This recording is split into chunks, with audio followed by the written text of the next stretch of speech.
Mpendwa mfuatiliaji wa masomo haya ya mfululizo wa mwongozo wa kujifunza Biblia. Hii ni robo ya 4 ya mwaka wa 2025. Mafundisho ya imani kutoka kwa Yoshua. Tumekuwa tukijifunza masomo haya mazuri na juma hili tunaenda kuliangazia somo la 8. Somo linalosema watu hodari wa imani, Yoshua na Kalebu.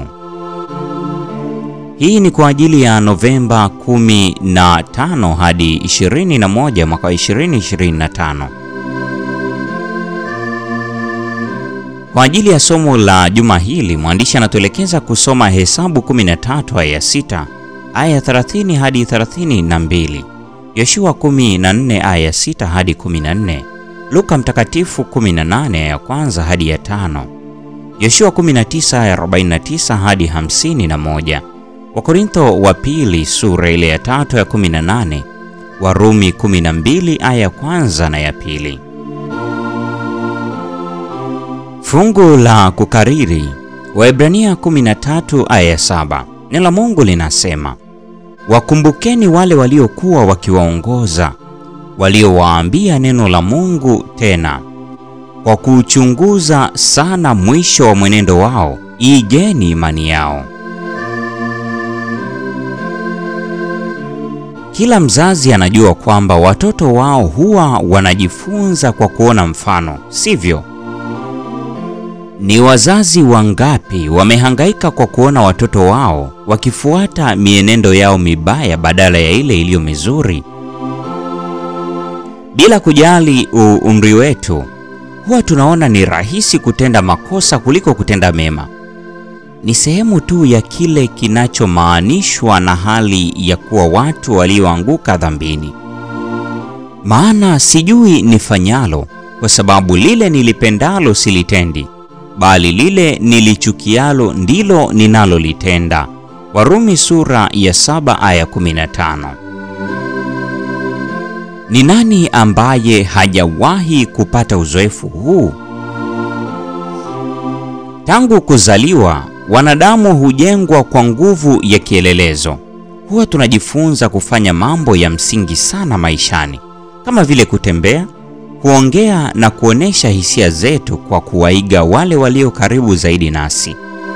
Kama watu wazima bado tunahitaji watu walio mfano. Na hata kama si wakamilifu, tunaweza kupendezwa na kuiga mienendo ya kiroho iliyowafanya kuwa watu hodari katika imani. Juma hili tutatazama kwa kina zaidi katika mifano binafsi ya watu hodari wa imani kwenye kitabu cha Yoshua. Kalebu na Yoshua. Ni kitu gani kilichowafanya watokeze kwa namna tofauti kwenye kizazi chao na kuwa sehemu iliyo muhimu sana maishani mwa watu wa Mungu katika moja ya vipindi vizito sana katika historia ya Israeli? Soma somo la juma hili ukijiandaa kwa sabato ya Novemba 22. Jumapili tutajifunza mada inayosema uaminifu. Jumatatu, nipe nchi hii ya milima. Jumanne, nguvu ya kielelezo. Jumatano, shujaa mnyenyekevu. Alhamisi, kubadilishwa kutokana na kutafakari. Ijumaa, jifunze zaidi.